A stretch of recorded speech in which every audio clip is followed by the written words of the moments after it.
Hello guys, today I will be sharing my initial reaction on Barcelona's victory against Man City.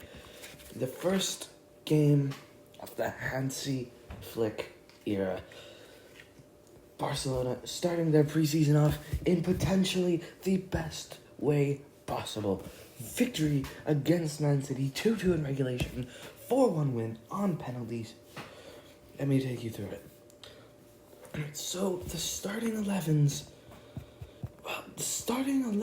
were quite strange. They weren't really anything. Like what I predicted, of course, the front four for Man City, Grealish, McAtee, Bob, Holland, all of them, they'd start. We saw Calvin Phillips centre-back, Josko Gvardiol, Teo Kovacic, O'Reilly. It was sort of close what I predicted, but not Barca's. I didn't expect Barcelona to leave so many first-teamers at home as they did. Iñaki in goal. Back four of Hector Fort, Sergi Dominguez, Clement Langlais, and Gerard Martin, with a holding midfield two of Marc Bernal and Marc Casado. An attacking midfield three of Vitor Roque, Pablo Torre, and Julian Araujo. I said that we could see the attacking midfield three of an attacker, midfielder, and a defender. But I thought that would be Balde, Gundogan, and Rafinha, not Roque, Torre, and Araujo. Then we saw Pau Victor as the lone striker in this team. And we did see guys like Lewandowski, Balde, Inigo Martinez, Oriol Romeu on the bench, but we didn't see Marc-Andre ter Stegen. We didn't see Jules Koundé. We didn't see Ilkay Gundogan. We didn't see a lot of these players. We didn't see Andreas Christensen on the bench. Most of the Barcelona first-teamers that made the trip to the USA didn't even get called for this match. They didn't even get on the bench. This was a massive game for Hansi Flick, really, to look at his young players, to look at the young fellas, they would want to play more in the first team in actual games this season, and he definitely did have some things to consider. First 20 minutes, it wasn't looking good. Man City were outplaying Barcelona all the time, a lot. It was looking bad. But then right around the 17th, 18th minute mark, Barcelona started turning around the flow of the game, started getting their own chances, and it eventually paid off. A beautiful line-breaking pass from Marc Casado to Pau Victor, who, like we saw so much with him for Barca B, just slid it coolly past Ederson. These are the sorts of goals that we will expect to see from Pau Victor in his chances this season. He is just an incredible player at finding ways to break opposition back fours. And it's not like this is a third division side anymore. This is Man City. It was a worse Man City defense, but they were still starting Calvin Phillips and Josko Gvardiol in that defense. So, incredible stuff, really, from Victor. Past Ederson as well. I mean, I was giving him some smack. I was disregarding him in the previous video. I must say sorry about that. I did underestimate him.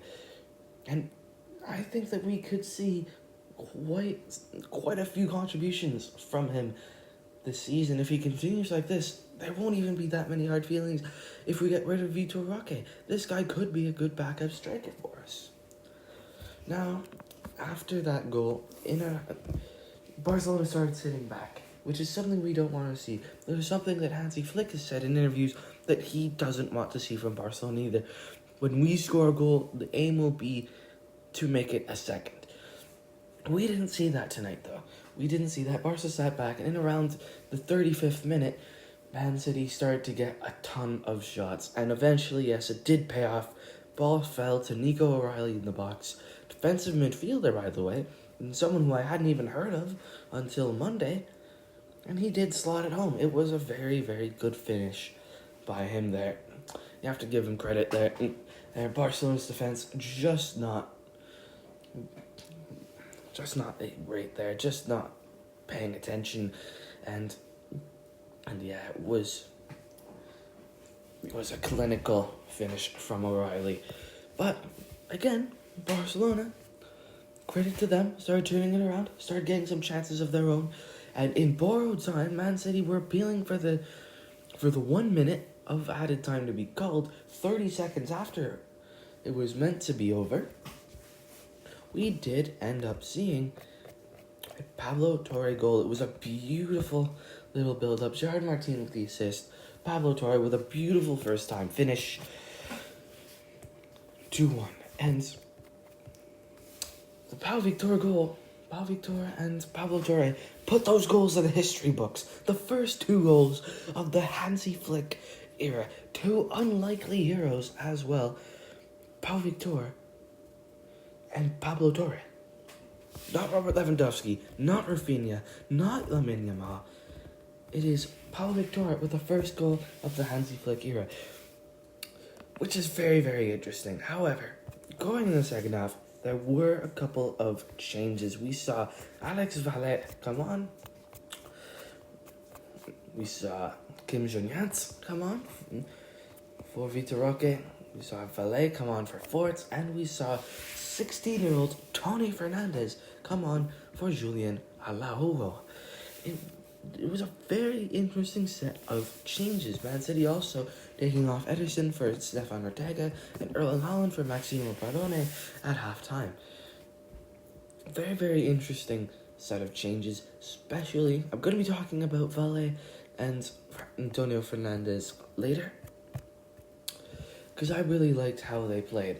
But again, that'll be for later. Barcelona, we're starting the second half really well. They're getting a few chances, just couldn't really convert. Then, really against the run of play, Jack Grealish did end up getting that equalizer. Barcelona just a little sloppy there on the transition. And Jack Grealish just exploited an opening in the right-hand side of defense. Beautiful goal. And 2-2. That's how it stayed. However, it was a lot of really good play going on from Barca. After the Jack Grealish goal, we saw Iñaki Peña get subbed off and Ander Astrolaga puts in, which was a game-changing goalkeeper move. I would be considering, if I was Hansi Flick, after Astrolaga's performance, making him the number 2 instead of Peña. It is an option. It is definitely an option. And then after that goal, we also saw Pablo Torre, the scorer of the second goal, being subbed out for Noah Darvic, and Pau Victor, the scorer of the first goal, gets subbed off for Robert Lewandowski. There were some interesting substitutions, but those two did end up having their dues as well. I will talk about Noah Darvic later. Man City ended up putting in some interesting substitutions. Mamadou Sissoko, Callum Doyle, Jacob Wright, Amar Fata. Even Jaden Heskey, the son of Emil Heskey, came in for a few minutes right at the end there, which was very, very interesting.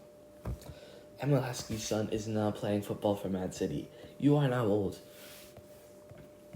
Anyway, some players, I only watched really the end of the second half, right from around the 65th minute onwards, and I must say, there were 3 youth players in the second half for Barcelona that did really impress me.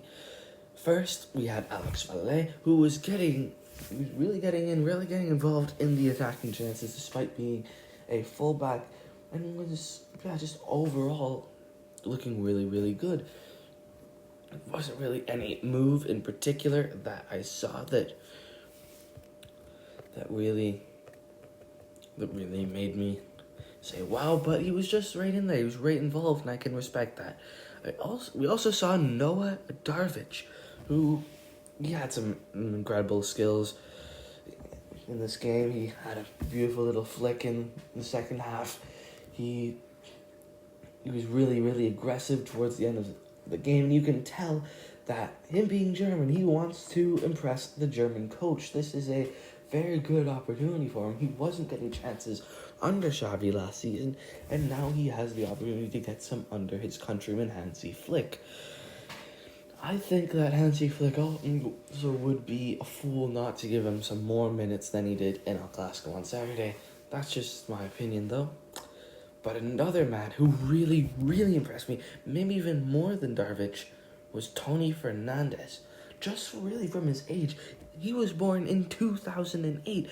He is 16 years old. And his 16th birthday was just last month. He turned 16 last month. This guy could potentially be another, maybe not as good as, but still really promising.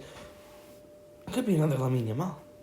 He could be 16 for the entirety of this season. Whatever chances he gets at Barcelona in this 24-25 season, he will be getting it at the age of 16. 2008. And it was incredible. It is incredible what he did. Didn't have too many incredible moments, but he was still getting really involved. And we'll talk about his penalty later. We'll talk about the penalty shootout right after this. But he was just still really impressing me. He was, again, getting involved. He had some nice moves. And I am really looking forward to seeing more of him throughout preseason. Now, the match finished 2-2, and we went to a penalty shootout. Now, Robert Lewandowski, there were definitely doubts. There were definitely many doubts, because Robert Lewandowski, not known for being the most reliable penalty shootout taker, but he did end up scoring that first one. And then, Calvin Phillips stepped up to take City's first, saved by Ander Astrolaga. Penalty save. Kept a clean sheet for the last half hour against Man City, and then saved a penalty. Incredible. And then we saw Noah Darvic, still only 17, turning 18 this month, and put it right down the middle. Ortega was close to that, but couldn't get anything on it. Some great work from the 17-year-old under pressure. Then upset Man City again. And upstepped Astrolaga again. 2 saves in the penalty shootout. This man could be our very own Emi Martinez.